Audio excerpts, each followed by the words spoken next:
जो कहते हैं कि अगर कोर्ट कानून बनाएगा तो पार्लियामेंट को बंद कर दो। अरे अगर तुम पार्लियामेंट में बैठकर अपनी अददी ताकत की बुनियाद पर मुझे मिटाने का कानून संविधान के खिलाफ बनाओगे तो मेरे पास चारा क्या बचता है कि मैं आवाम में जाऊंगा और फिर कोर्ट को जाऊंगा। हम कोर्ट को गए, आवाम में भी जा रहे हैं, नहीं कोर्ट कानून कैसे बनाएगा।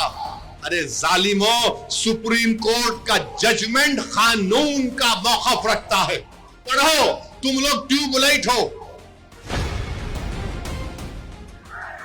तुम लोग थम्स अप हो। कहां जाएगा ये मुल्क। हद तो ये हो गई मेरे अजीज दोस्तों और बुजुर्गों कि अब कोई ये कह रहा है कि चीफ जस्टिस के फैसले के बाद इस देश में मजहबी जंग शुरू हो जाएगी। नरेंद्र मोदी जी, आप इख्तिदार पर हैं, आपकी पार्टी के लोग इस तरह की बात करेंगे। आप तो भारत के संविधान पर हल्फ लिए हैं कि इस देश में ये अंबेडकर का देश, ये मौलाना अबुल कलाम का देश, ये भगत सिंह का देश, अल्लामा फजल खैराबादी का देश, हुसैन अहमद मदनी का देश, महमूदुल हसन का देश, ये टीपू सुल्तान का देश। यहां बोल रहे मजहबी जंग शुरू हो जाएंगी। मोदी जी, बाबरी मस्जिद का फैसला हमारे खिलाफ आया तो क्या हमने ये जुमला कहा था कि मजहबी जंग शुरू हो जाएगी? हमने कहा था कि supreme court is supreme but infallible, but not infallible. Babri मस्जिद को तोड़ने वालों का क्रिमिनल केस का फैसला आया, किसी को सजा नहीं हुई, हमने कहा कि मजहबी जंग शुरू हो जाएगी। 5-5 साल से बच्चों की बेल नहीं रहे, उनकी मां बाप मर रहे हैं, मर गए हैं, हमने ये कहा कि मजहबी जंग शुरू हो जाएगी। CAA का कानून है, हियरिंग नहीं होती, क्या हमने कहा कि मजहबी जंग शुरू हो जाएगी? UAPA में डालकर हमको सड़ाया जाता है कि हमने जुमला कहा कि मजहबी जंग शुरू हो जाएगी। नरेंद्र मोदी जी, आपकी पार्टी के लोग कह रहे हैं कि रिलीजियस वॉर शुरू हो जाएंगी, मजहबी जंग शुरू हो जाएगी। किसको डरा रहे हैं ये लोग? अदलिया को डरा रहे हैं आप। इख्तिदार में रहकर अदलिया को डराएंगे आप। आपके हक में फैसला आया तो आपके मुंह में लड्डू फूटते हैं और आप रिलीजियस वॉर शुरू हो जाएंगे। यही फर्क है हम भारत के उन मुहिबान भारत में जिसमें हिंदू मुसलमान भी है। हम जब हमारी मर्जी के खिलाफ भी फैसला आता है हम उसको कबूल करते हैं।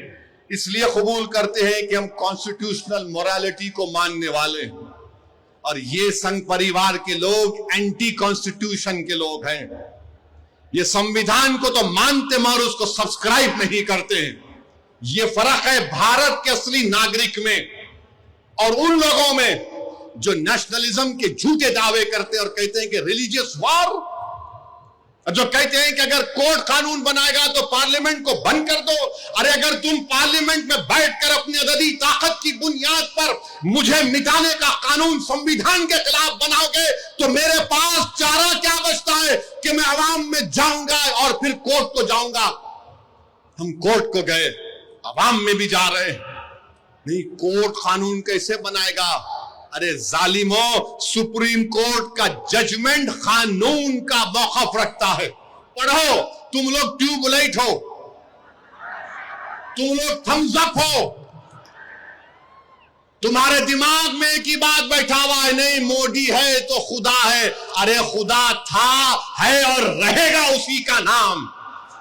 आइन है और रहेगा, मगर इस तरह धमकी देना अदालत को और फिर गवर्नर प्रेसिडेंट को बोल रहे हैं, उनको बोल रहे हैं अगर नहीं करे तो कानून बन जाएगा। अरे 142 क्या है प्यारे?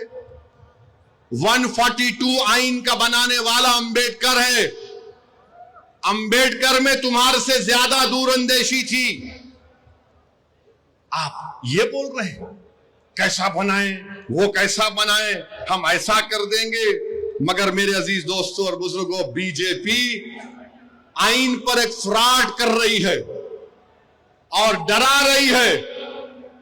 रिलीजियस वार की धमकी बीजेपी दे रही है। मिस्टर मोदी, कौन रेडिकलाइज हो चुका है बताओ आप?